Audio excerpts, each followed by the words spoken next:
Scenario 3. Transport safety and security. In a city, the transport safety and security is the primary concern. There are 5 key functions in this smart city. Imagine you are driving a car on the street at night. The smart street light is turned on. It is controlled by IFTTT Cloud. It turns off in the morning. Second, here is a distance sensor installed in the car speed monitoring system.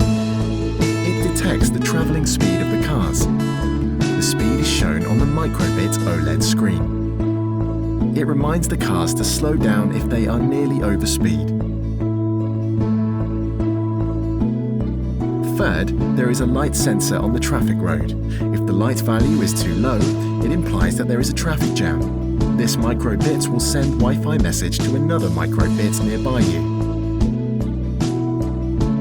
The traffic light turns from green to red to indicate there is a traffic jam in front of you, so you may change the path. Fourth, there is a smart defense system in your estate.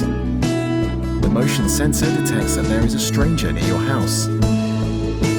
An email alert is sent through IFTTT.